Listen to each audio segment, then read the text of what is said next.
Bonjour à tous, nous sommes très heureux de vous retrouver aujourd'hui en direct du Salon de l'Agriculture de Paris.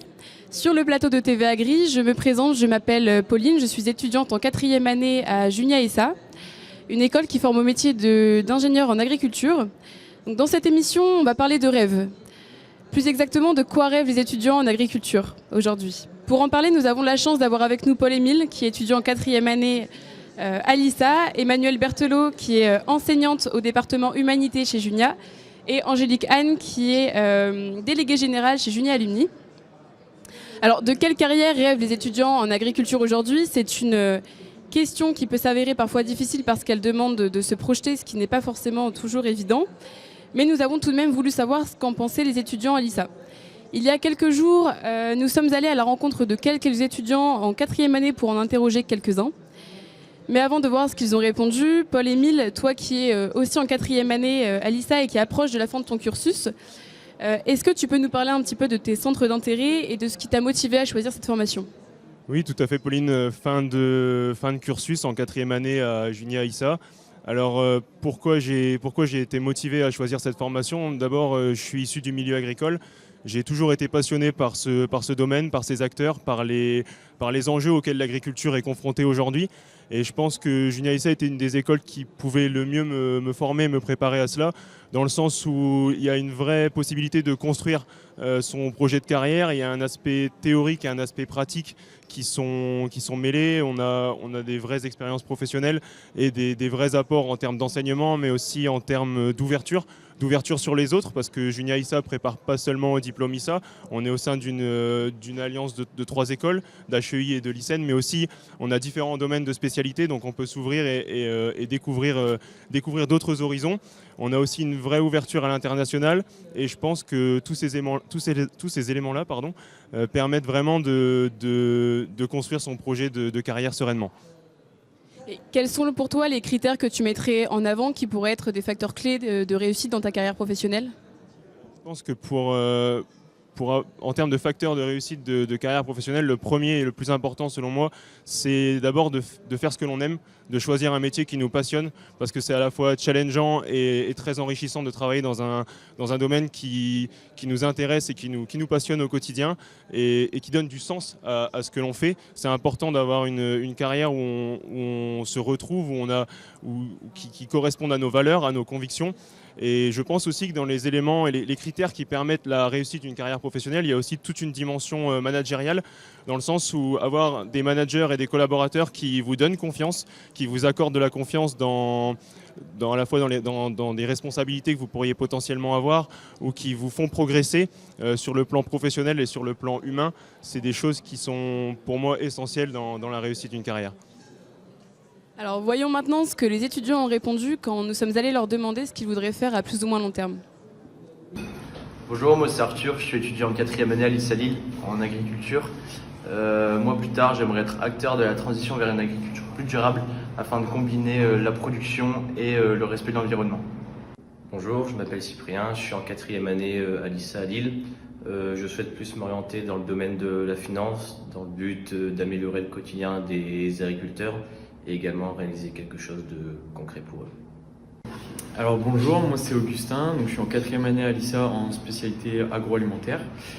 Moi plus tard j'aimerais bien bosser dans l'industrie agroalimentaire, donc en production et pourquoi pas à terme manager une équipe et peut-être même plus un service de production. Bonjour, moi c'est Jade, je suis en 4e année à l'ISA en agriculture, business et environnement. Et moi ce que j'aimerais c'est réduire le changement climatique au mieux. Et du coup, moi, ce qui m'intéresserait, ce serait plus l'entrepreneuriat et une petite entreprise pour commencer.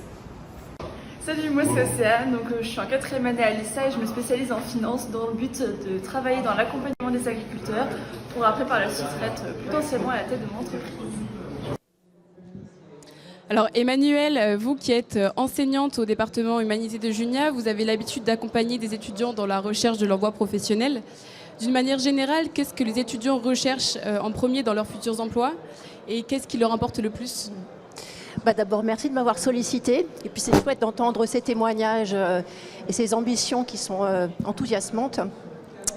Je dirais que ce qui importe le plus à nos étudiants, c'est vraiment de trouver un métier qui soit en adéquation avec leurs valeurs. Hein. C'est ce que Paul-Émile évoquait tout à l'heure. Ils ont besoin d'un métier qui ait du sens. Ils ont besoin de se sentir utiles. Ils ont besoin de sentir qu'ils contribuent, qu'ils sont acteurs face aux grands enjeux auxquels nous sommes tous confrontés, hein, que ce soit les enjeux économiques, écologiques, environnementaux et sociétaux aussi humains. Hein, la dimension humaine revient beaucoup dans leurs témoignages. Ils sont très très sensibles aussi au fait d'avoir un bon équilibre entre la vie personnelle et la vie professionnelle. Avoir du temps pour la famille, pour les amis, pour les passions, avoir une bonne qualité de vie. Nos étudiants s'ennuient très vite et donc ils ont besoin d'apprendre, de découvrir, ils ont soif de découvrir de nouvelles choses, d'avoir des activités aux tâches très très variées. Tout plutôt que s'ennuyer derrière un bureau. Voilà, donc ils ont besoin de cette stimulation très fort. Et ensuite, dans les dernières choses qui sont vraiment importantes à mon sens pour eux, c'est vraiment une grande soif de liberté et d'autonomie. Hein, ils se retrouvent peut-être parfois en décalage avec des modes de management un peu descendants, un peu traditionnels. Ils ont besoin qu'on leur fasse confiance, hein, qu'on les accompagne dans leur prise d'autonomie, mais ils ont besoin de liberté. Et ils ont besoin de liberté aussi dans la gestion de leur temps. Et c'est à ça qu'ils vont être attentifs, à mon sens. Est-ce que vous avez l'impression que ce qui a attiré les étudiants il y a 10 ou 20 ans ne les attire plus finalement aujourd'hui? Et est-ce que vous avez vu un changement dans ce que recherchent les étudiants en termes de qualité et d'objectifs de vie? Oui, tout à fait. Pour moi, parmi les évolutions vraiment marquantes, d'abord, il y a une notion d'impatience, plus qu'il y a 10 ou 15 ans. C'est-à-dire que nos étudiants changent très vite, hein, dès lors qu'ils ne trouvent pas justement satisfaction à leurs désirs et à leurs valeurs. Ils peuvent changer d'entreprise, et nous on le voit d'emblée avec parfois nos étudiants en apprentissage qui peut-être plus qu'avant ont le désir de changer d'entreprise si notamment sur le plan relationnel et humain les choses se passent pas forcément bien. Ils peuvent envisager de changer de métier. Hein, parfois des étudiants qui bouclent un parcours en agronomie, qui vont devenir vétérinaires ou journalistes ou qui rêvent de devenir pilote de ligne. Voilà. Ils peuvent avoir envie de changer de vie, passer d'un mode de vie urbain en entreprise à un mode de vie plus rural. Voilà. Donc ils changent très vite.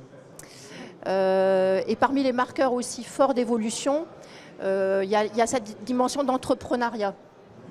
Moi, je suis vraiment étonnée par le nombre de nos jeunes qui ont envie de créer leur entreprise, de devenir leur propre patron. Et c'est ce qui, d'ailleurs, peut les faire revenir, peut-être plus qu'il y a 10-15 ans, vers des projets de reprise d'exploitation agricole. Hein. Sans doute, il y a encore ça quelques années, ça revenait moins, et c'était beaucoup par loyauté par rapport à des aspirations familiales. À aujourd'hui, les jeunes reviennent vers ça vraiment par envie, hein, vraiment personnelle. Voilà. Oui, peut-être aussi ce qui me vient, c'est que on parlait de carrière. Je suis plus sûre que nos étudiants se retrouvent dans cette notion de carrière.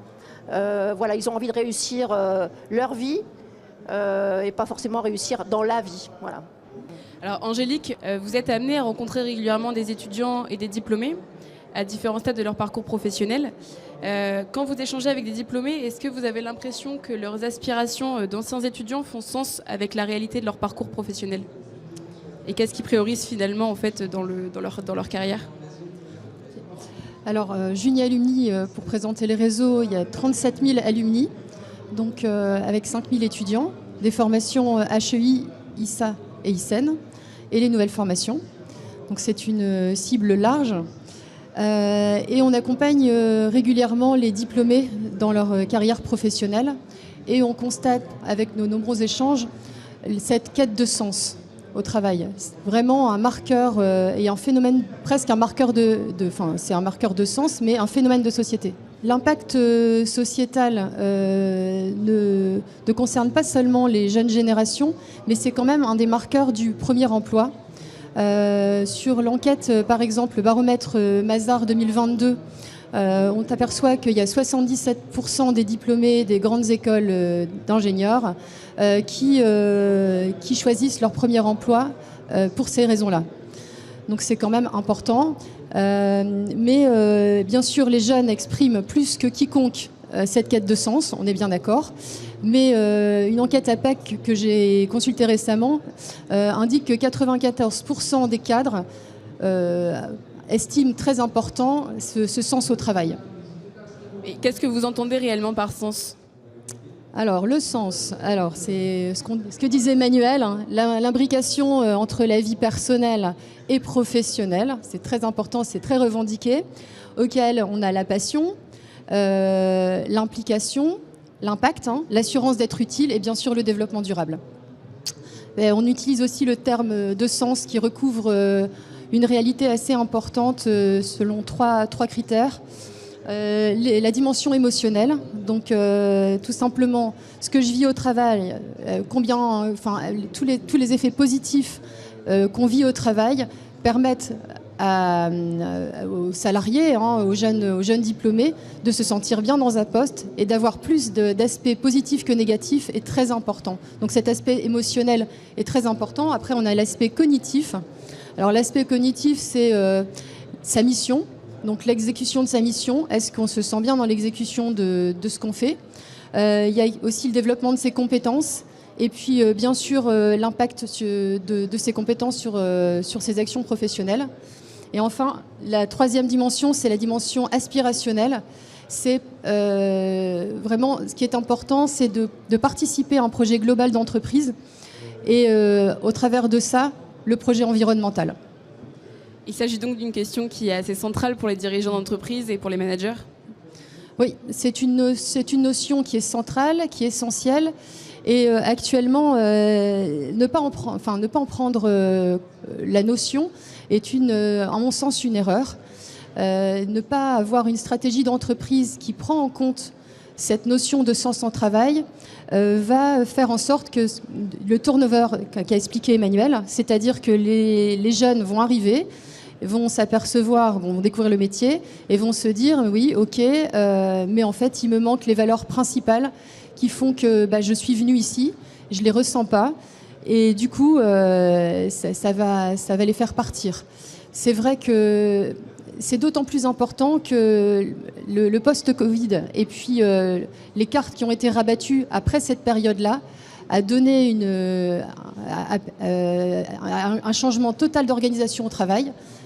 Et effectivement, si les dirigeants d'entreprise, et notamment les plus anciens, ne changent pas leur mode de fonctionnement, ils risquent de perdre les jeunes. C'est vraiment très important. Et justement, est-ce que vous avez chez vos diplômés des exemples de parcours d'ingénieurs qui ont décidé de donner plus de sens à leur carrière ? Oui, alors j'en ai plusieurs. J'ai par exemple, j'avais pris Antoine Darras, qui est un Junia ISA, qui a lancé Arbre et compagnie. C'est une société d'investissement éthique qui est ouverte à tous. Son objectif, c'était de créer des forêts dans les grandes villes, tout simplement. Donc pour apporter une dose de nature. Voilà, ça c'est typiquement le genre d'action qu'on peut avoir. On a Géraldine Aignon, qui est une ISA également, qui a fondé sa société axée sur l'équilibre alimentaire après une expatriation en Asie. Donc elle a revu complètement sa façon de manger et elle a voulu la partager. Ensuite, on a Estelle Cazé, qui est à Paris. D'ailleurs, elle est fondatrice d'une épicerie responsable. Elle met en valeur les producteurs locaux. On a Myriam Groussel, qui elle, était dans son premier job en agroalimentaire. Et puis, son rêve, c'était les escargots. Et elle est devenue productrice d'escargots haut de gamme pour les restos gastronomiques. Il y en a encore d'autres. On a Olivier Petit, c'est un Junia ISEN. Lui, il est consultant en cybersécurité le jour, pas la nuit, mais à côté, il a créé une activité en parallèle pour contribuer à un monde plus durable.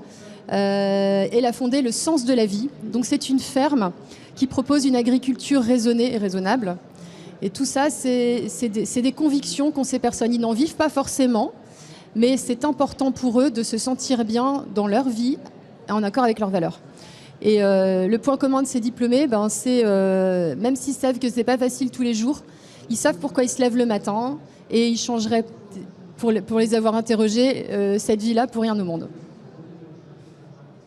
Eh bien, merci à vous trois de votre participation et merci à vous de nous avoir suivis en direct du Salon de l'Agriculture de Paris.